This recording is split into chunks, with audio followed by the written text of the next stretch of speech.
ఆరోపణ చేస్తున్నారు. ఎందుకు పెట్టినారు? నాకు పదవి ముఖ్యం కాదు. ప్రజలకు సేవ చేసేదానికి నాకు పదవే అవసరం లేదు. ఇలా పదవుల్లోనే నేను వ్యామోహం పొందిన దాన్ని అయితే గవర్నమెంట్ తరఫున నేను ఎన్నో వదులుకున్నాను. గవర్నమెంట్ నాకు కారు ఇస్తుంది, ఎన్నో సౌకర్యాలు, కారు ఇస్తుంది, పని మనిషిని ఇస్తుంది, చాకలమ్మని దోపినిస్తుంది, చాలా వదులుకున్నాను నేను అట్లా ఇది ఉండాలనుకునే దాన్ని అయితే అన్ని వాడుకోవచ్చు. నేను గవర్నమెంట్ తరఫున అన్ని వాడుకోవచ్చు. నా కొడుక్కి అమ్మఒడి వస్తుండే, నా కూతురికి కాలేజీది వస్తుండే. అవన్నీ ఎందుకు వదులుకున్నాను? తీసుకోవాలంటే తీసుకోలేనా? ఎవరేం చేసుకుంటారు నన్ను తీసుకుంటే? అవన్నీ ఎందుకు వదులుకున్నాను? నేను ఎప్పుడు ఉన్నట్లే ఉండాలా. నాకు పదవి మీద వ్యామోహం ఏం లేదు. పదవే కావాలనుకునే అవసరం ఏం లేదు. నాకు ప్రజలు సేవ చేయాలంటే పదవి ఏమో అవసరం లేదు. నేను ఎలాగైనా చేస్తాను. వాళ్ళు అనుకుంటున్నారేమో, పోనీ వీళ్ళు డబ్బులు ఇచ్చలేమో తీసుకోలేమో అని మాట్లాడతారు కదా.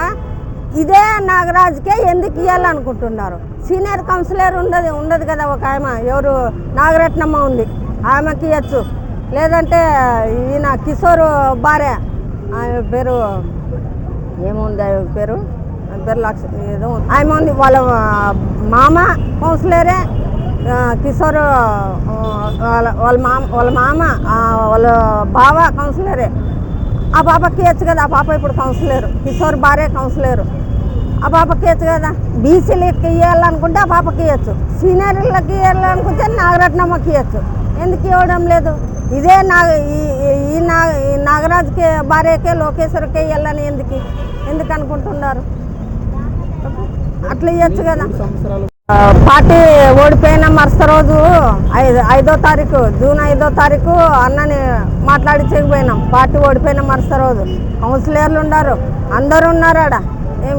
నేను పని చేయలేకుంటే ఆ రోజే నన్ను దిగిపోమ్మా, నువ్వు పని చేయలేవు అనొచ్చు కదా. పార్టీ ఓడిపోయిన మరుసటి రోజే అనొచ్చు కదా. అన్న మాట్లాడేయాలని పోతే సాయన్నాని మాట్లాడేయాలని పోతే నేను బాధపడుతూ ఏడుస్తుంటే, సాయన్న ఎందుకు ఏడుస్తావమ్మా, నువ్వు చైర్మన్, ఈ 2 సంవత్సరాలు నువ్వే గట్టిగా ఉండాలా అని చెప్పినాడు. బాలాజీ ఉన్నాడు ఆడ, మిగతా కౌన్సిలర్లు ఉన్నారు. విన్నారు కదా అంతా. మనం పని చేయలేకుంటే ఆయన ఎట్లా అంటాడు? అప్పుడే దిగిపో అని చెప్పచ్చు కదా. సాయన్న దిగిపో అని చెప్పచ్చు కదా. ఎందుకని లేదు? నేను పని చేయలేకుంటే ఎందుకని లేదు? బాగా చేస్తున్నారు పని మీరు, నువ్వే ఇప్పుడు గట్టిగా ఉండాలని చెప్పినాడు కదా. నాకు చెప్పిన ఆయన ఇప్పుడు ఆయన మనసు మార్చిందే. వీళ్ళు డబ్బు కోసం వీళ్ళు మనసు మార్చినారు. ఏమంటే నేనుంటే వాళ్ళకి ఏమీ రాదు, ఆఫీసులను బెదిరించుకొని తినలేరు కదా. వేరే వాళ్ళు ఉంటే తింటారు, మేము జరగనీయం కదా. జరగనీయం అనే ఉద్దేశంతో మనం దించాలని ఆయనకు 1కి 2 చెప్పి ఆయన ఇప్పుడు బజార్లో పెట్టింది కూడా వాళ్ళే. సాయన్నని బజార్లో పెట్టింది. నేను బజార్కి ఇడిచాను అంటారు కదా సాయన్నకి మంచి మర్యాద పెట్టామమ్మా బజార్కి ఇడిచినామని.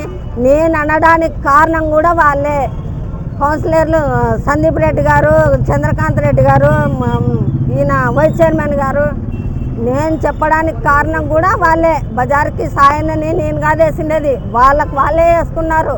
వాళ్ళు వేసిన దానికే నేను మాట్లాడాల్సి వచ్చింది. అంతేగాని నేనై కావాల్సి మాట్లాడలేదు. నేను సాయన్నకి ఓడిపోవడానికి కారణము, ఇట్లా బజారుకు పడడానికి కారణం మొత్తం వీళ్ళే. ఆయనకి పోయి ఏమైనా దించితే వాళ్ళకి ఏదో వస్తుందనే ఉద్దేశంతో హైదరాబాద్లో ఉంటే ఆయన హైదరాబాద్కు పోయి నాకు పార్టీ ఓడిపోయిన మరుసటి రోజే నువ్వే బాగున్నావమ్మా, నువ్వు మంచి పనులు చేస్తావని చెప్పిన ఆయన వారంకే ఎట్లా మారుతాడు చెప్పు? వారంకే పోయినారు. అక్కడ పోయి అన్న దగ్గర, సాయన్న దగ్గర మాట్లాడి ఏమని దించి నాగరాజుని పెడితే మనకి ఇట్లుంటుందన్నా అట్లుంటుందన్నా, లేకపోతే వీళ్ళందరూ పోతారన్నా బీజేపీలోకి, మన పార్టీ డల్ అవుతుందన్నా అని 1కి 2 ఉద్దరు మాటలు చెప్పి ఆయన కూడా నమ్మడం అంటే చాలా ఇదిగా ఉండదు. నమ్మి ఇట్లా పోయిండదు. కానీ వాళ్ళు బజార్కి వేసినారు కానీ నేను బజార్కి వేయలేదు.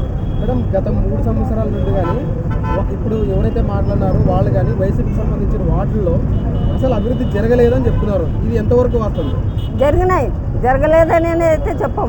జరిగినాయి, కొన్ని చోట్ల జరిగినాయి. నేనే సాక్షి. సోదరులకల్లా నమస్కారం. మొన్న నేను ఇచ్చిన మీడియా ఈడ కూర్చొని మీడియా ద్వారా నేను వాళ్ళకి అన్నందువలన ఎక్కడో మండి నిన్న మీడియా ముందర వాళ్ళు మాట్లాడడం జరిగింది. ఎవరు సందీప్ రెడ్డి, చంద్రకాంత్ రెడ్డి వైస్ చైర్మన్ గారు మాట్లాడడం జరిగింది. వాళ్ళు మాట్లాడింది ఏం మాట్లాడినారు, వాళ్ళ తప్పులు వాళ్ళే ఎత్తిపుచ్చుకున్నారు. నా తప్పు ఏమో నిరూపించమని నేను అడిగితే వాళ్ళ తప్పులు వాళ్ళే పెట్టుకున్నారు. వాళ్ళు ఏమని మాట్లాడినాడు సందీప్ రెడ్డి, నీళ్ళ గురించి మాట్లాడినాడు. నీళ్ళు ఇన్ని టీంలు ఉన్నాయి, అన్ని టీంలు ఉన్నాయి, అన్నీ ఉన్నాయి కరెక్టే. అది ఎందుకు తక్కువ నింపుతున్నాము, రామ్జల ఎందుకు నింపుతున్నాము ఇది నింపకుండా అంటే అది కూలింది కాబట్టి ఎక్కువ నించితే అది చెరువు కట్ట తెగి గడ్డకొచ్చి నీళ్ళు ఊర్లోకి వచ్చే ప్రమాదం ఉంది కాబట్టి అది తక్కువ నుంచి రామ్జల ఎక్కువ నింపడం జరుగుతుంది. నీటి కొరత అయితే లేదు, ఆదంలో నీటి కొరత లేదు. ఎండాకాలం ఫుల్గానే ఇస్తాం నీళ్ళు, కాకపోతే కొంచెం కరెంటు పోతా వస్తూ ఉంటుంది, అటు ఇటు అవుతుంది, అంతేగాని నీటి కొరత అయితే లేదు. ఈమె నీళ్ళు సరిగ్గా ఇవ్వలేదు అనే విధంగా మాట్లాడుతున్నాడు ఆయన సందీప్ రెడ్డి గారు. మళ్ళీ ఏకవచనంతో ఈవిడ అనేది మాట్లాడుతున్నాడు. సరే నా తమ్ముడు అనుకుంటాను మాట్లాడిన దానికి సందీప్ రెడ్డి గారు కొంచెం చూసుకొని మాట్లాడని నీకు తెలుపుతున్నాను. అంతేకాదు మీరు పోయి కలెక్టర్ గారికి లెటర్ ఇచ్చినప్పుడు ఆయన ఎవరు ఎస్పీ మోహన్ రెడ్డి గారిని తప్పు పడుతుందంటావు. నేను ఆయన తప్పు పట్టలేదు, జిల్లాధికారి అని తప్పు పట్టలేదు. నేను ఆయన్ని ఒక్కరి మాట విని వాళ్ళతో పాటు పోయి ఎందుకు ఇచ్చినాడు, నా వాదన కూడా విని పోవాలి కదా ఆయన అడిగినాను. కానీ ఆయన పోయిన దానికి తప్పు పట్టలేదు నేను. సందీప్ రెడ్డి గారు బాగా తెలుసుకొని మాట్లాడితే బాగుంటుంది, మీరు తెలుసుకొని మాట్లాడాలి సందీప్ రెడ్డి గారు. అదే కాకుండా కౌన్సిల్ ఏది పాస్ చేయలేదు, ఏ సబ్జెక్టు పెట్టలేదు. మేము కౌన్సిల్లో కింద కూర్చొని సభ నడిపినాము అంటున్నారు. కింద దేనికి కూర్చున్నారు సందీప్ రెడ్డి గారు, కింద దేనికి కూర్చున్నారు? ఒక నెల ఏమో బాయ్కట్ చేసిరి, అందరూ కౌన్సిలర్లు బాయ్కట్ చేసిరు ఒక నెల. 3 నెలలు లైను ఇదే కుర్చీల కోసం కొట్లాట.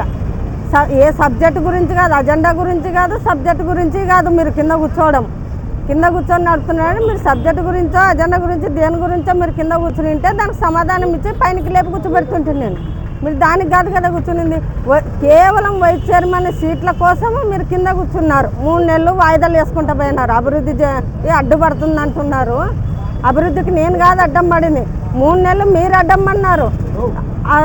కుర్చీల కోసం కొట్లాడి టైం వేస్ట్ చేసి లాస్ట్కి టైం ఏదో భోంచేసే టైం అవుతుందని అన్నీ ఇది చేసి పోయేసినారు. అన్నీ ఆమోదం తెలపకుండా సబ్జెక్టులన్నీ వాయిదా అని చెప్పి లేచిపోయినారు. టైం అయిందని కుర్చీల కోసం కొట్లాడుతూ టైం అయిందని లేచిపోయినారు తప్ప నేను అవటం వాయిదా వేయలేదు, అభివృద్ధికి అడ్డుపడలేదు నేను. దానికి మీరు నా మీద తప్పు మోపుతున్నారు సందీప్ రెడ్డి గారు. ఇది చాలా పెద్ద తప్పు మాట్లాడడము. ఎక్కడన్నా ఉందా వైస్ చైర్మన్లకి సపరేట్ వేసేది ఎక్కడన్నా ఉందా? 3 ఏళ్ళ నుండి ఏం చేస్తుంటే అని అడుగుతారు. 3 ఏళ్ళ నుండి కూడా నేను అదే చెప్తున్నాను, కమిషనర్ గారికి అదే చెప్తున్నాను. ఎట్లా ప్రోటోకాల్ ప్రకారం ఎవరికి సీటు ఎక్కడ ఉంటుందో అక్కడే వేయండి అని 3 ఏళ్ళు నేను ఫస్ట్ కుర్చీలో కూర్చున్నప్పటి నుండి కూడా అదే చెప్తున్నాను. అప్పుడున్న కమిషనర్లకు కూడా ఫోన్ చేసి కనుక్కోనండి, వాళ్ళు ఎక్కడున్నారో ఇప్పుడు వాళ్ళకి ఫోన్లు చేసి కనుక్కునండి. అప్పుడు వాళ్ళకి అడిగినాను, ఇప్పుడున్న కమిషనర్కి కూడా చెప్పినాను. ఇప్పుడున్న కమిషనర్ మీ మాట అయినాక అట్లా ఇదే పద్ధతిగానే చేసినాడు కాబట్టి మీకు ఎక్కడో మండి ఇప్పుడు నా మీద ఎట్లా చేస్తున్నారు. కానీ పద్ధతి ప్రకారం అక్కడే ప్రధానమంత్రికే లేదు. ప్రధానమంత్రి వాళ్ళందరూ కలిసే స్పీకర్ని ఎన్నుకునేది. ఇప్పుడు మీరు నన్ను ఎన్నుకున్నట్లే ఎన్నుకునేది. ఆ ప్రధానమంత్రికి స్పీకర్ పక్కన ఉండొచ్చు కదా కుర్చీ, లేదు కదా, వేయరు కదా, ముందు పక్కే కదా కూర్చునేది. వాళ్ళకి సపరేట్ సీట్ అని ఉండదు కదా. అంతెందుకు ఇక్కడ అసెంబ్లీలోన సీఎం గారికే ఉండదు. సీఎంఏ కదా, సీఎం ఎమ్మెల్యేలే కదా ఎన్నుకునేది, స్పీకర్ని ఎన్నుకునేది వాళ్ళే కదా. ఆయనకే లేదు స్పీకర్ పక్కన సీటు. ఇక్కడ వైస్ చైర్మన్లకు ఎట్లా ఉంటుంది సపరేటు చైర్లకు కేవలం చైర్ల కోసం వాళ్ళది ఏమో చూపించుకోవాలని. ఏంది చూపించుకుంటారు? చూపించుకునేది చూపించుకున్న వాళ్ళని వాళ్ళ హోదా చూపించుకోవాలని కుర్చీలు పక్కకి వేయమంటారు. అట్లా ఎట్లా చేస్తారు? కుర్చీలు వాళ్ళ పక్కకి వేయని దానికే 3 నెలలు అన్ని వాయిదాలు పడుకుంటూ వచ్చినాయి. ఇంకా అభివృద్ధి జరగమంటే ఎట్లా జరుగుతుంది? మళ్ళీ ఆయన పెద్ద చదువుకున్న వ్యక్తి ఇన్ని లాజిక్లు మాట్లాడుతున్న నా మీద తప్పు మోపుతున్నాడు కదా. నేను అడ్డుపడినానని వాళ్ళు అడ్డుపడింది నేను. అభివృద్ధి పనులకి నేను అడ్డం పడినానా వాళ్ళు అడ్డం పడినారా? వాళ్ళు కౌన్సిల్లో పాస్ అయితే కదా టెండర్లు పిలిచేది. పాతగాన్ని ఎట్లా పిలుస్తారు? ఝాన్సీ లక్ష్మీబాయిది చెప్తున్నారు. ఝాన్సీ లక్ష్మీబాయిది లక్షలు నా వల్ల పోయినా అని. ఇప్పటి నుండి జరగలేదు అది. గత 15 సంవత్సరాల నుండి కూడా అదే జరుగుతుంది. మా మున్సిపల్ లాయర్ ద్వారా కోర్టుకు వేసినాము వాళ్ళ మీద. అవి వస్తాయి, అది తెలుసుకొని మాట్లాడాలి. ఇప్పుడేం కొత్తగా జరగలేదు. ఇప్పుడు 4 రోజుల కిందట కూడా ఇట్లా జరుగుతున్నాయనే 4 రోజుల కిందట కమిషనర్ గారికి లెటర్ ఇచ్చినాను. ఏమని ఇచ్చినాను? ఇట్లా జరుగుతుంది, ఇట్లా ఇది కాకున్నట్లా మారుద్దాము, మొత్తం డబ్బు మొత్తం కట్టించుకున్న తర్వాతే వాళ్ళకి హ్యాండ్ ఓవర్ చేయండి అని కమిషనర్ గారికి ఇవ్వడం జరిగింది లెటరు. మీకు అది కూడా చూపించమంటే చూపిస్తాము. కొంచెం తెలుసుకొని మాట్లాడితే బాగుంటుంది సందీప్ రెడ్డి గారు. అన్ని తప్పులు మీరు తప్పులు చేసి నా మీద తప్పు అని మాట్లాడడం కరెక్ట్ కాదు సందీప్ రెడ్డి గారు. మీరు మరీ బాగా చదువుకున్న వ్యక్తి, నాలెడ్జ్ అన్నీ ఉన్నాయి. ఈ ఊరికి మరి లోటర్ క్లబ్కి ప్రెసిడెంట్ అయ్యి ఉండి ఇట్లా తప్పుగా మాట్లాడడం పద్ధతి కాదు. చూసుకొని అన్నీ తెలుసుకొని మాట్లాడితే బాగుంటుంది సందీప్ రెడ్డి గారు. మరి చంద్రకాంత్ రెడ్డి అన్న మాట్లాడినాడు, ఎక్కడ డబ్బులు మేము పంచలేదు, ఇవ్వలేదు, మీరు నిరూపించాలా, మీ భర్త గారు ఇట్లా అట్లా అని ఏదేదో మాట్లాడుతున్నాడు ఆయన. కానీ నా భర్త సింహన్ నాగేంద్ర చిల్లర రాజకీయాలు ఎప్పుడు చేయలేదు. ఏ పార్టీలో ఉన్నా ఎక్కడున్నా చిల్లర రాజకీయాలు చేయలేదు. ఏ పార్టీలో ఉన్నా పార్టీకి ఎంత చేయాలో అంత చేస్తూనే ఉన్నాడు. పార్టీలో ఉన్ని లేకపోని ఏ పార్టీని తప్పు పట్టలేదు. నా భర్త ఏ పార్టీకి అన్యాయం చేయలేదు, చిల్లర రాజకీయాలు చేయలేదు నా భర్త. మాట వెళ్తే నా భర్త గురించి మాట్లాడుతున్నారు, సిగరెట్ తాగిన దాని గురించి మాట్లాడుతున్నారు. 3.5 సంవత్సరాలు అయింది నా భర్త సిగరెట్లు మానేసి. ఎందుకు మానేసినాడో కూడా చెప్తాను నేను. ఒకే ఒకసారి ఆ రూమ్లో సిగరెట్ తాగిన దానికి ఎవరో ఒకరు పెట్టినారు మీడియా వాళ్ళు. మంచిదే అయింది, వాళ్ళు పెట్టింది కూడా మంచిదే అయింది. అది తాగితే కూడా నా వల్ల మళ్ళీ సాయన్నకి మాట వస్తుంది, నేను సిగరెట్ తాగిన వల్ల ఆయనకు పెద్ద మాట వస్తుందనే ఉద్దేశంతో ఆయన మానేయడం కూడా జరిగింది. 3.5 సంవత్సరాలు అయింది మానేసి. అది కూడా తెలుసుకొని మాట్లాడితే బాగుంటుంది సందీప్ రెడ్డి కానీ, వైస్ చైర్మన్ కానీ, ఈయన చంద్రకాంత్ రెడ్డి కానీ. డబ్బులు పంచలేమంటున్నారు కదా, మళ్ళీ ఇది కౌన్సిలర్లు ఎన్నిక నెల ముందు ₹1 కోటి ఇది బహిరంగంగా తెలిసిన విషయం. ఏది ₹1 కోటి ఎవరికి? చంద్రకాంత్ రెడ్డికి నాగరాజు అనే వ్యక్తి ఇచ్చినాడు. ₹1 కోటి ఇచ్చినాడు అడ్వాన్స్గా, ఆయన్ని చైర్మన్ చేయాలని. మాట కూడా అయిపోయింది. ఏమంటే పైన నుండి నాకు వచ్చినందువల్ల ఆయన ఇవ్వలేకపోయినారు, చైర్మన్ పోస్ట్గా ఆయనకి ఇవ్వలేకపోయినారు. ఇవ్వకుండా ఉండి 3 నెలల తర్వాత ఆయనకి అర్ధం డబ్బులు ఆఫర్స్ ఇచ్చి అర్ధం డబ్బులు ఇవ్వలే. వీళ్ళ పక్కనే ఉన్నాయి. అవి మళ్ళీ ఎట్లో అట్లా ఇప్పించుకోవాలనుకుంటే ఇప్పుడు పార్టీ ఓడిపోయిన దానివల్ల ఇప్పుడు అప్పుడు పాచిక పారలేదు, ఇప్పుడు పారించుకోవాలనే ఉద్దేశంతో ఇప్పుడు కౌన్సిలర్లకు అందరికీ పంచి 1.5 లక్ష అని చెప్పి 50,000 ఇచ్చినారు. ఇప్పుడు ఇంకా నన్ను దించితే ఇంకా ₹1,00,000 వాళ్ళకి ముట్టేదాన్ని బట్టి ఉండదు. అది ఇదంతా నేను కావాల్సి చెప్తున్నాను అంటున్నారు. కాదు, నాగరాజు నా భర్త సింహం నాగేందర్కి నాగరాజు ఇదే మీరు ఎవరైతే మద్దతు ఇస్తున్నారో నాగరాజు భార్యను చేయాలి, లోకేశ్వర్ని చేయాలని అదే నాగరాజే చెప్పినాడు. నేను చైర్మన్ అంకర 5వ నెలకి కరెక్ట్గా 5వ నెలకి చెప్పినాడు. 3 నెలలకు వాపస్ ఇచ్చినాడు అన్నారు. దాని డబ్బులు నన్నే చైర్మన్ కావాలని ₹1 కోటి ఫస్ట్ అడ్వాన్స్గా పెట్టినాననే ఎలక్షన్కి ముందు నెల ముందర పెట్టినాను. ఇంకేమంటే పైన వచ్చిన దానికి మేమేం చేయలేకపోయినామని అదే నాగరాజే నా భర్త సింహం నాగేంద్రకి చెప్పినాడు. ఇది నిజం కాదా? ఆయన చెప్పినాడు. ఆయనకే అడగండి, నాగరాజుకి అడగండి. నా సాక్ష్యం ఏడ పెట్టుకుంటాం అమ్మ సాక్ష్యాలు? ఆయన చెప్పినాడు, నా భర్త సింహన్ నాగేంద్రకి చెప్పినాడు. నాకి కూడా చెప్పినాడు. ఫంక్షన్ హాల్లో పెళ్ళిలో భోంచేస్తుంటే నాకు కూడా చెప్పినాడు. ఇంకా అప్పటిదప్పుడే చెప్పేటప్పుడు మేము స్పీకర్ పెట్టుకొని మేము ఆడ రికార్డింగ్ చేసాము అవన్నీ. ఆయన డైరెక్ట్ నాకు కూడా చెప్పినాడు. ఆయన మీకు పైన వచ్చిన దానికి మేమేం చేయలేకపోయినాం, కానీ లేకపోతే మేమే చైర్మన్ అవుతుంటే అదే నాగరాజు చెప్పినాడు. పోనీ వీళ్ళు డబ్బులు ముట్టలేదు, మేము ఇచ్చలేము అంటున్నాడు కదా చంద్రకాంత్ రెడ్డి గారు, అంటున్నారు కదా. నేను ఇచ్చారని నేను చెప్తున్నాను. మనకి అంత ఫేమస్ ఊరుకుందీరన్న దేవుడు ఉన్నాడు. ఏమి పోదాం, ఇట్లే పోదాము. వాళ్ళు రాని నేను రాని సభ్యులు అందరూ తీసుకోలేమని సభ్యులు కూడా అంటున్నారు కదా, వాళ్ళు ఇచ్చలేమని చంద్రకాంత్ రెడ్డి అంటున్నాడు, వైస్ చైర్మన్ అందరూ అంటున్నారు కదా, అందరూ వాళ్ళు నేను అందరూ పోదాము, కాలువలో మునుగుదాము. ఇచ్చలేమంటున్నారు, కాలువలో మునిగి ఆర్తిద్దాం. ఉరుకుందిరన్న స్వామికి ఆర్తి మీద ప్రమాణం చేద్దాం. తీసుకున్నారు, వాళ్ళకి డబ్బులు ముట్టినాయని నేను ప్రమాణం చేసి దీపం మార్పుతాను. వాళ్ళని ఆర్పమ్మాను. నేను ఇచ్చలేను అని చంద్రకాంత్ రెడ్డిని ఆర్పమ్మాను.